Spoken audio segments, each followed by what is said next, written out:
Hey everybody, I want to do a quick video really fast. I got a message from an activist group in Utah, and they said, "Hey Eric, can you send us like a motivational video, because they're feeling the heat on a lot of things right now." I was thinking, like, I'm probably the very last person that they need a motivational from, at least today, because there's days where I want to quit doing what I'm doing, like going around trying to wake people up, because I think the people that are awake and the people that are asleep are asleep. But maybe there's a few more to be woken up. But they're starting to really feel the heat. They're an activist group in Utah that protect children. They're a group of moms. And my message to them was about the opposition, because I believe that in the universe there's a thing called the opposition in all things, and I would dare say it's an equal opposition, almost identical equal, meaning the amount of light and truth that you put into the universe and you put out, I don't know what it is, but it's as if you have to experience the equal opposition on the other side of it. And if you think about it, you go back through history, you go back through the scriptures, some of the greatest stories, some of the greatest men and women that have put their light out, that have stood for truth, they get it on the back end bad. You look at Job, for example, where the Lord allowed the adversary to tempt him and to try him with just as much darkness on the back end. You look at the founders, the founding fathers, the signers of the Declaration of Independence, when they after they signed and, oh, okay, yeah, we're free, what happened to them afterwards? They were persecuted. Most of them were driven out, killed, their livelihoods taken from them, their families gone after. If you look at Abraham Lincoln, whether you like his politics or not, or how he played politics, he did an incredible thing in the Civil War, and freeing people, the slaves, and he died for it. You look at, whether you're LDS or not, look at the prophet Joseph Smith, how much good he did. Whether you believe in the religion or not, how much good he did, and what happened to him. Martin Luther King Jr., what happened to him? And so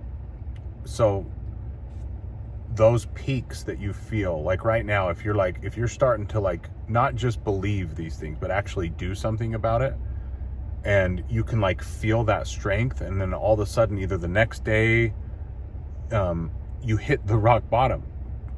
But my message is that that's part of the design. You can't see it when you're in the dark. It sucks, but that's part of it. So if you cannot live on those peaks, you cannot live on those highs in order to grow. You need to experience the equal opposition on the other side in order to grow, because you can't have growth without pain. You can't have, think about a storm in life. You can't just have good weather all the time. The reason why storms come in your life is to give moisture and to give that water, that nourishment.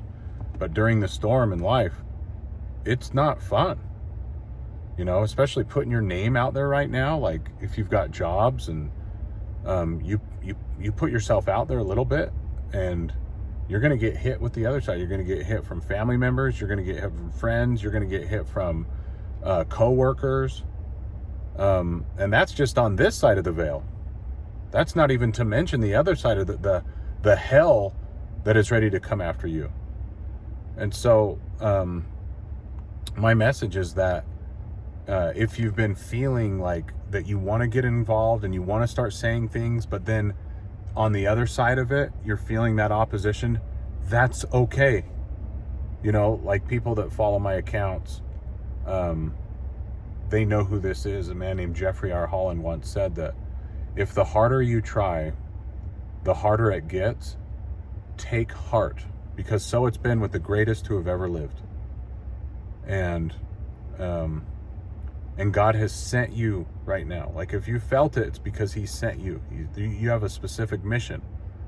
And I don't know what that is, but if you follow that light inside of you, that's how you're going to know what it is, those missions that you've been designed to fulfill.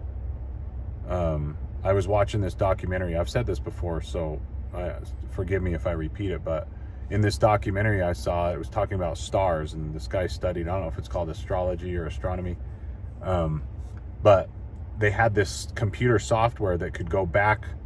So if there was a star in the sky today, like tonight, they could go forward 2 years and they know where that star is, and they can go back and know where that star was with this software. Well, they decided to take this sucker back 2,000 years to see if there was an actual star of Bethlehem. And there wasn't a single star. But what there was several stars lined up to make one big star at an exact moment in space and time. And that's a testament.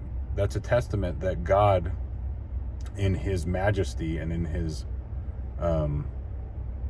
power, he has placed those stars to shine at exact times. But you and I, we're more important than stars. See, we are literal seeds of God in order to become more like him. And just like stars, I believe Heavenly Father has placed you and I at this exact moment in time to shine. And so he's given us gifts to do that. And one of the most powerful gifts that he's given us is the light of Christ, our conscience, our Jiminy Cricket, whatever you want to call it. When you know that when you know to not do it, and we do it anyway because we're stupid idiots sometimes, he's given us that conscience to follow. And it's very, very powerful, because literally Christ is inside of each one of us. And the reason why he's inside of each one of us is because he felt the lows. He felt the lowest of the lows in all of our lives in order to become who he is, in order to ascend and be glorified.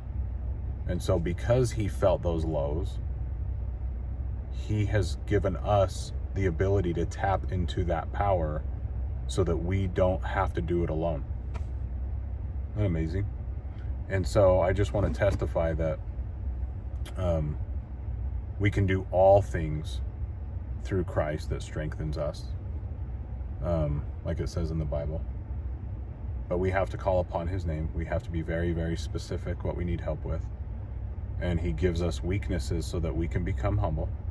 All of us have weaknesses and sins, and that's okay, as long as we're just moving in the right direction towards the light every day, even if we keep screwing up. But if we ask for that strength, the power of the atonement, the enabling power of the atonement, then he'll give us that strength, because we're going to really need it in the times ahead. And so anyway, that's my message. The opposition in all things, it's a real thing. It's a powerful thing, and it's part of the plan. So anyway, thank you so much, and God bless America.